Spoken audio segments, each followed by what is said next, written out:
Olá pessoal, tudo bem com vocês? Então nós vamos dar início à nossa segunda aula sobre anatomia do sistema respiratório. Na aula de hoje, então, nós vamos estudar um pouco as estruturas que constituem o sistema respiratório. Falar um pouco sobre nariz e cavidade nasal e nessa aula nós vamos até a anatomia da laringe.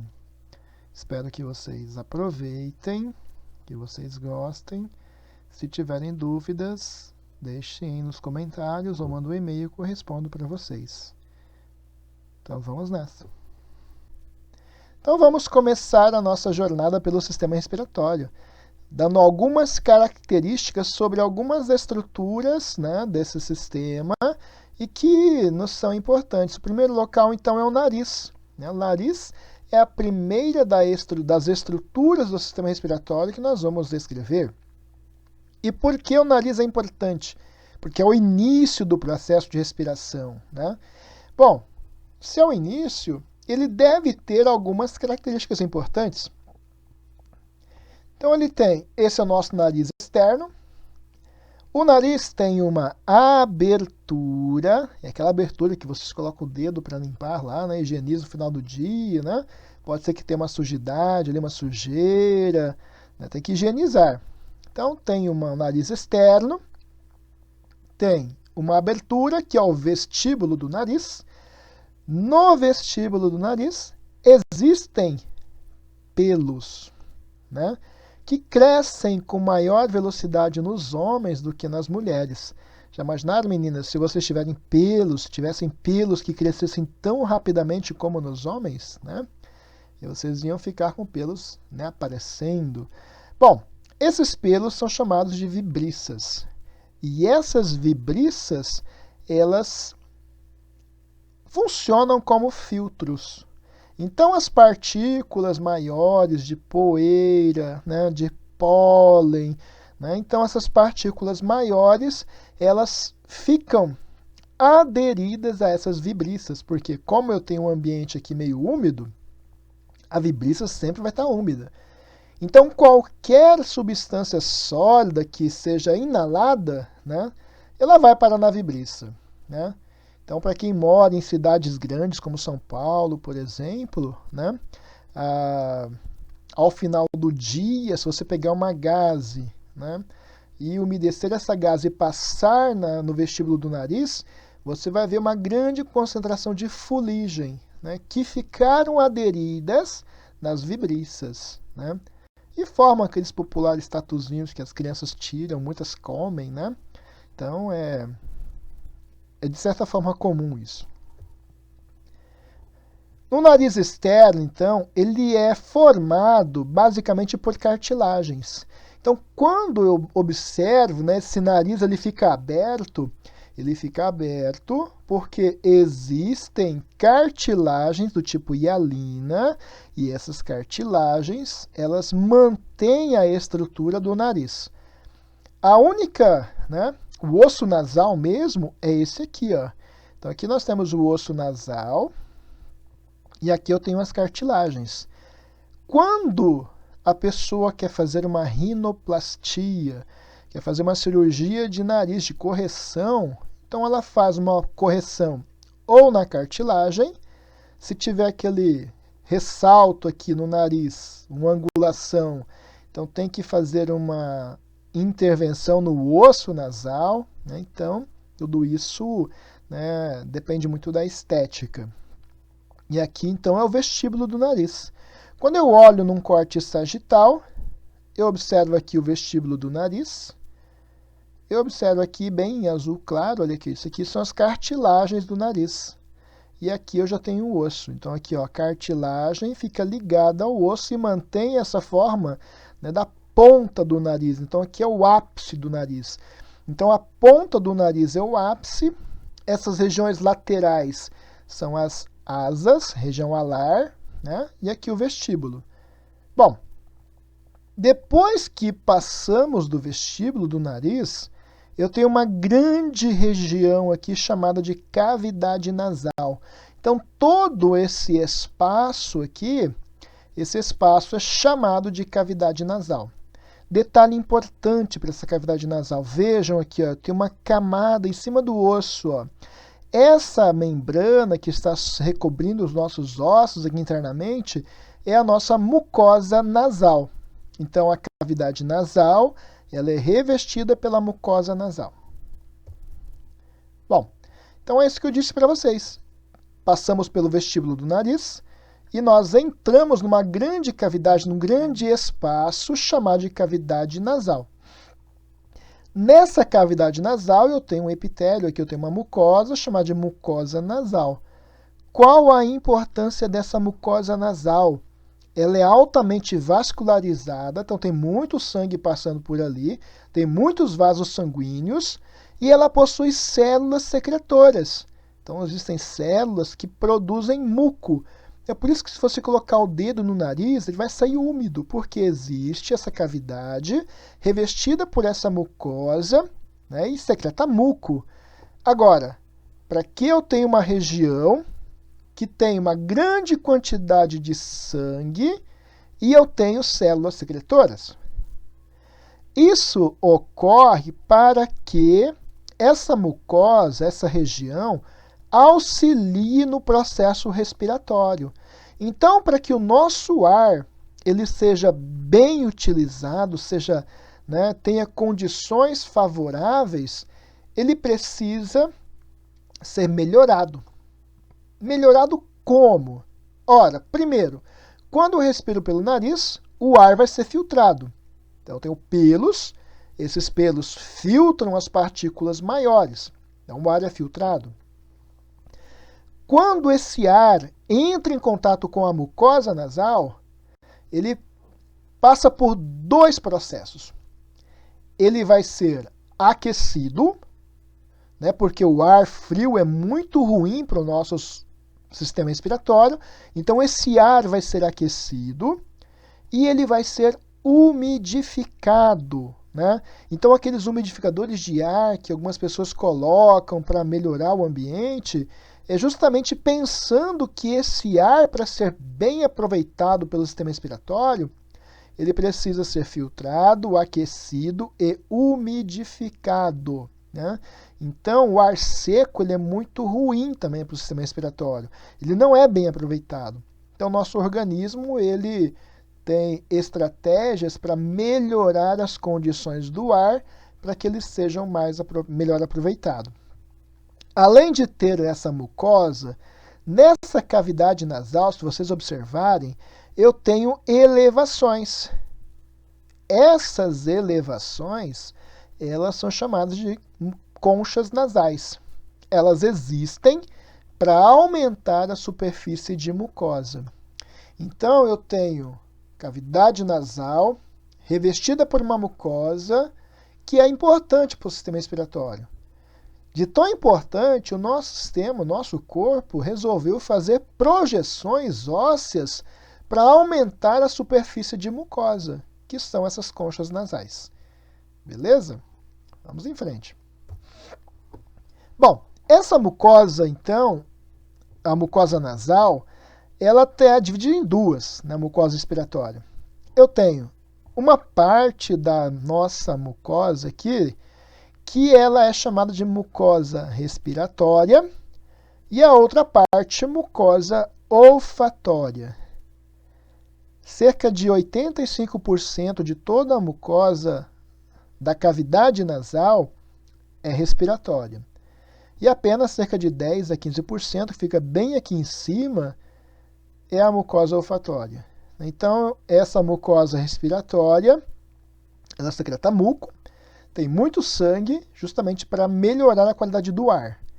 Essa mucosa olfatória, que fica aqui em cima, então a região olfatória, o próprio nome já fala a função dela. A função dela é o olfato.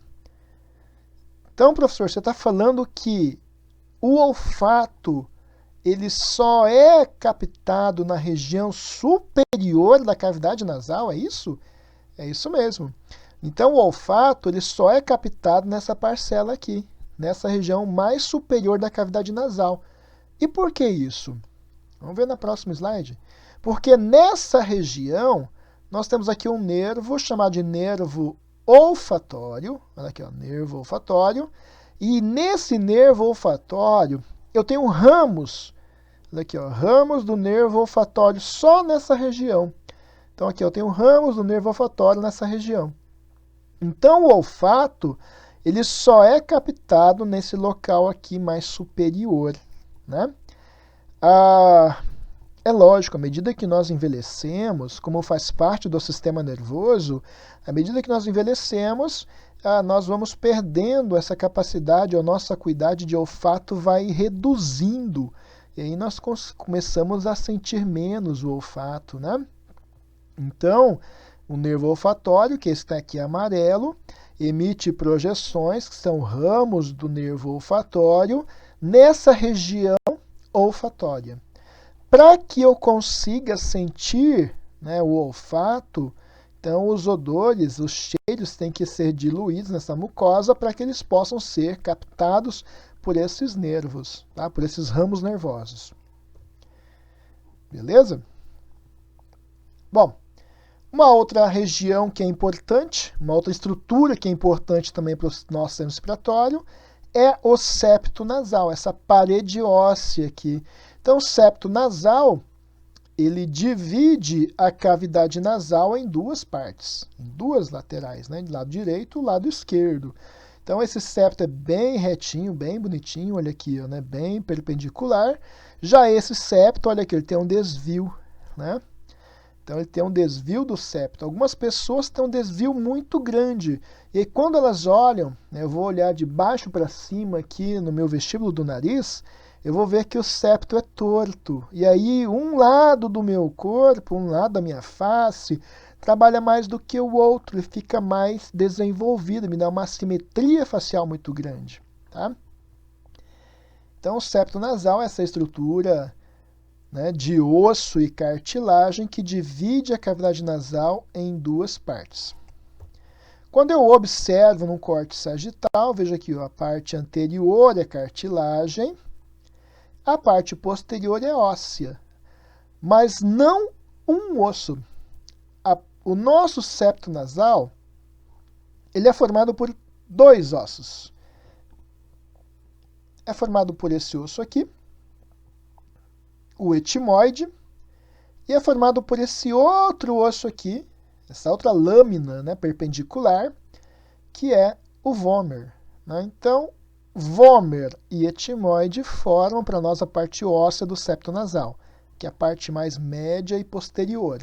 A parte anterior é constituída por cartilagem. Beleza? Basicamente, então, resumindo essas funções, né, da cavidade nasal e do nariz, passagem para o ar, é um filtro para o nosso ar, então os pelos que existem no vestíbulo do nariz, chamado de vibriças, filtram esse ar, retêm as partículas maiores de poeira e de pólen, entre outras sujidades, umidifica e aquece o ar, que é a função da mucosa, auxilia na fonação, como uma caixa de ressonância das nossas pregas vocais, e o olfato, porque nós temos ali a região olfatória, com ramos do nervo olfatório que captam essas informações, então, dos odores. Quando nós observamos, né, quando a gente observa num exame, então aqui uma rinoscopia mostrando justamente esses aumentos, né, de área que são as conchas nasais. Nós já vimos ali as vibriças, então uma mucosa, né, bem bonita, bem rósea, bem hidratada. Né, então não há sinais de inflamação, não há sinais, né, de alterações, né, próprias de alguma doença. Então é uma rinoscopia bem bonita, bem normal, né? Então, para vocês observarem. Uma outra estrutura que auxilia o nosso sistema respiratório são os chamados seios paranasais. Seio são cavidades presentes no interior de alguns ossos e que são cheias de ar, né? Então, uma cavidade oca, que está cheia de ar. Seio não é aquela dilatação que vocês olham no tórax das meninas. Aquilo se chama mama, né? Então, as mamas são elevações de forma arredondadas. Seio é uma cavidade presente em alguns ossos e essas cavidades são cheias de ar. Por isso, essas cavidades, esses ossos, recebem a denominação de ossos pneumáticos. Ossos que possuem cavidades estão cheias de ar.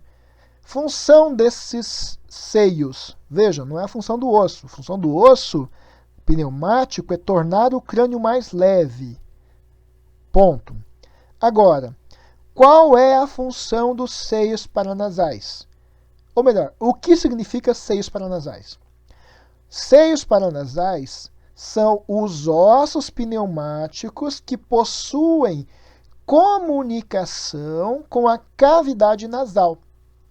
Então, seios paranasais são esses ossos pneumáticos que se comunicam com a cavidade nasal e auxiliam no processo respiratório. Auxiliam como? Né? Eles são revestidos por mucosa respiratória. Só eu já respondi para vocês. Né? Então, eles fazem o quê? Se eles são revestidos por mucosa respiratória. Então, a função vocês já sabem, né? Que é aquecer e umidificar o ar. Beleza? Quando ocorre uma inflamação, pode ser por conta de um agente infeccioso, uma bactéria, um vírus, né? Ocorre uma inflamação dessa mucosa. Veja, sinusite é a inflamação da mucosa que reveste os seios paranasais. Tá? Olhando essa imagem, globo ocular, né? O septo, as conchas nasais e essa grande cavidade aqui, ó, que é o seio maxilar. E aqui duas outras cavidades são os seios etimoidais. Então, seio maxilar, seio etimoidal e aqui no frontal, seio frontal. E aqui são as conchas nasais. Então, são ossos que constituem os seios paranasais. A maxila, o frontal, o etimoide e o esfenoide. Então, esses quatro ossos, eles têm comunicações com a cavidade nasal, então eles constituem para nós os seios paranasais. Então, observando uma outra imagem, seio maxilar, seio frontal, seio etimoidal, e aqui as conchas nasais, e aqui o septo nasal. Olhando essa imagem bem bonita, mostrando justamente essa disposição dessa mucosa. Né? Observem aqui ó, o osso, né? O periósteo, os vasos sanguíneos e a camada das células mucosas. Né? Células caliciformes, células ciliadas, uma camada de muco. Né? Então, essa é um diagrama bem bonito, bem explicativo. Né? Numa imagem de radiografia, nós podemos observar aqui o seio maxilar, bem grande, e aqui o seio frontal. Por isso que uma das características de uma pessoa que tem sinusite, um dos sintomas é sentir a cabeça pesada. Porque esses espaços, eles acabam se enchendo de muco e perde aquela função de tornar o crânio mais leve. Então, uma pessoa, quando ela baixa a cabeça, ela sente uma pressão muito forte, sente mais dor. Tá? Tranquilo? Então, vamos em frente. A próxima região, então vamos lá, começamos no nariz, o vestíbulo do nariz, a cavidade nasal. Aqui nós temos um grande seio esfenoidal, né? Até aqui ó, tem o palato, isso aqui é o céu da boca, o palato. Até o final do palato, nós temos a cavidade nasal. Depois do palato, nós temos aqui a faringe.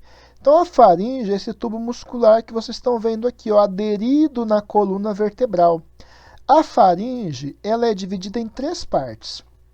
A parte superior nós chamamos de parte nasal da faringe. Depois, a parte que se comunica com a cavidade bucal, com a boca, eu chamo de parte oral da faringe. E aqui embaixo, a parte laríngea da faringe. Parte nasal, a parte superior, parte oral, que é a parte média, parte laríngea, a região inferior. Então, essas três regiões se encontram na faringe. Na parte nasal da faringe, na parte superior, bem aqui em cima, aqui, ó, vejam que é um tecido diferente aqui.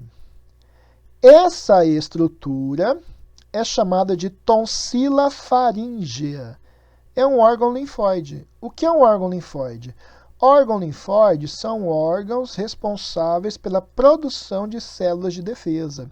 Então, aqui nós temos a tonsila faríngea. Ela produz células de defesa, né, quando tem um vírus, quando tem uma bactéria, quando tem um micro-organismo potencialmente patogênico. Em crianças, ela pode crescer muito, formar o que alguns médicos chamam erroneamente ou vulgarmente de carne esponjosa, que é a tal da adenoide, né? Então, o que aconteceu? Essa tonsila, ela entrou em contato com o agente patogênico por repetidas vezes e ela aumentou, ela cresceu muito, né? E aí altera, ela dificulta a respiração, a criança ronca muito, a pessoa ronca muito, né? Tem o hálito e tem odores desagradáveis porque está sempre infeccionado. Então, nesses casos, é recomendado a retirada. Ok? Uma outra estrutura importante, então vamos lá, vamos entender aqui a figura. Nariz, vestíbulo do nariz, a mucosa nasal, então essa aqui é uma mucosa respiratória, a região olfatória, o nervo olfatório, aqui o bulbo olfatório, aqui são os ramos do nervo olfatório. Então essa é uma região olfatória. Aqui então é a cavidade nasal. Terminou o palato, aqui esse aqui é o palato, popularmente conhecido como céu da boca. Terminou o palato, terminou a cavidade nasal e começou a faringe. Na faringe, nós já vimos isso aqui, que é a nossa tonsila faríngea. E agora eu vou ver uma elevaçãozinha aqui, ó. Vou ver essa estrutura chamada de osteofaríngeo da tuba auditiva. Ósteo quer dizer abertura, então essa abertura chama-se osteofaríngeo da tuba auditiva. E essa estrutura aqui em cima, essa elevação, é o toro tubário. Então, toro tubário e o osteofaríngeo da tuba auditiva. Esse ósteo, o próprio nome já fala, é uma abertura na faringe que vem da tuba auditiva. Vamos ver no próximo slide. Então, nesse slide, olha aqui, o palato terminou aqui. Aqui é o seio esfenoidal. Aqui são as conchas nasais. Aqui eu tenho a região olfatória. Aqui eu tenho a faringe. Aqui eu tenho o osteofaríngeo. Olha aqui, o osteofaríngeo. Então, é uma comunicação que existe com a orelha média. Professor, não é ouvido médio? Não. Terminologia correta, orelha externa, orelha média e orelha interna. Então, é uma comunicação que existe, né, com a orelha média. Para que existe essa comunicação? Eu acredito que vocês, quando já foram para a praia, já passaram por uma região mais alta, e quando estão passando pela serra, estão subindo, sentindo uma pressão na orelha. Já passaram por isso, tenho certeza que já. E aí vocês começam a bocejar, começam a engolir saliva, mascar chiclete. Para quê? Para equilibrar essa pressão.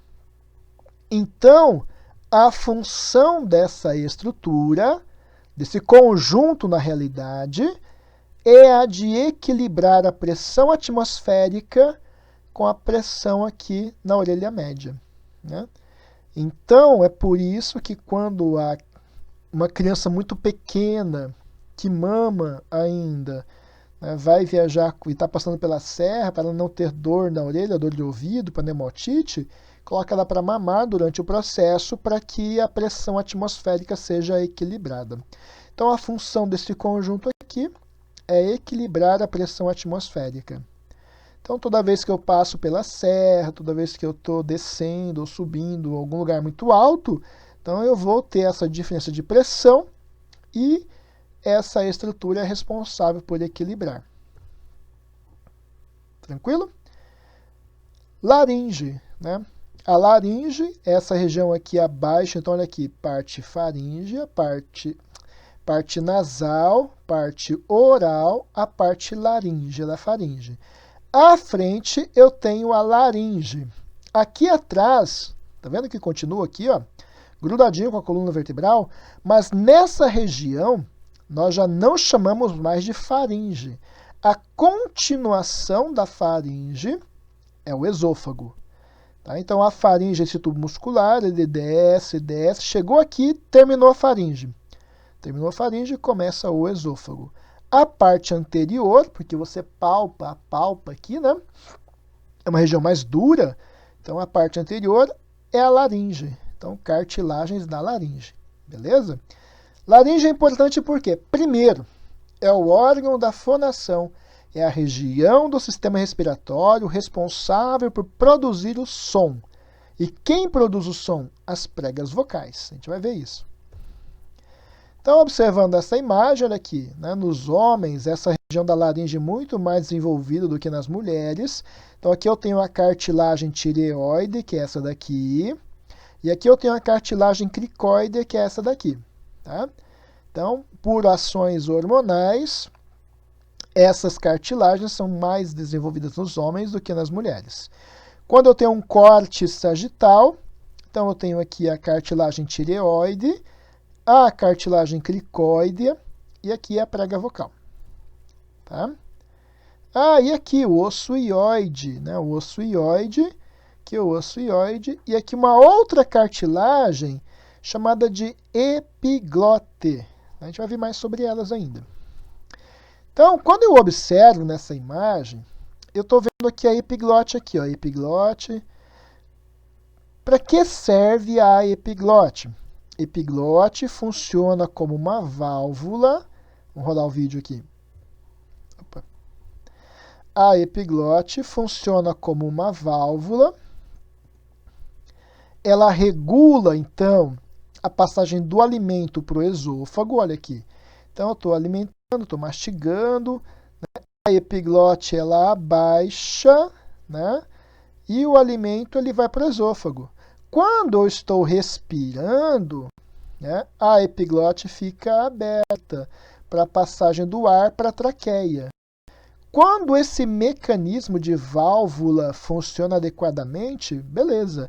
Mas, se porventura, né, você engasgar com farinha, com farofa, com alguma substância, existe um reflexo protetor, que é o reflexo da tosse, que busca, então, eliminar essa possível, esse desconforto, né?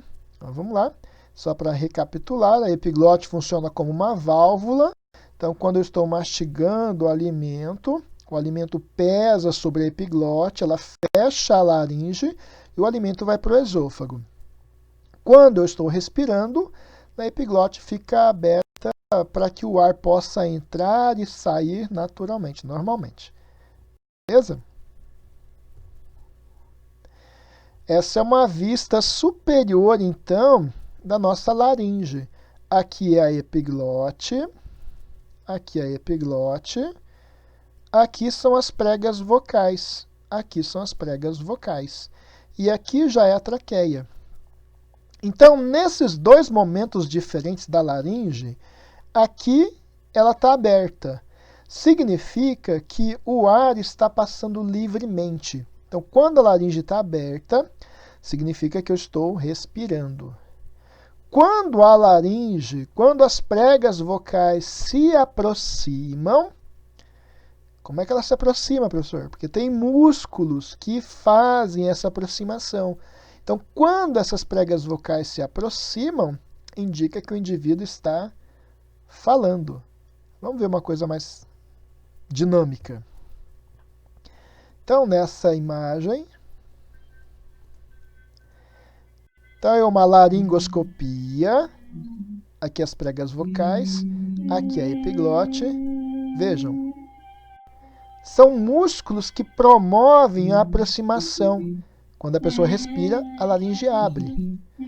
Quando ela verbaliza, produz um som, as pregas vocais se aproximam pela contração de músculos, né? E aí ela consegue produzir o som. É por isso que quando a pessoa fala demais ou fala muito, né, mesmo professores, então quando trabalham muito com a voz, eles ficam roucos. É fadiga dos músculos, né, responsáveis pela fonação. Então são músculos, às vezes, muito pequenos. Olha aqui, ó. Isso aqui é um músculo.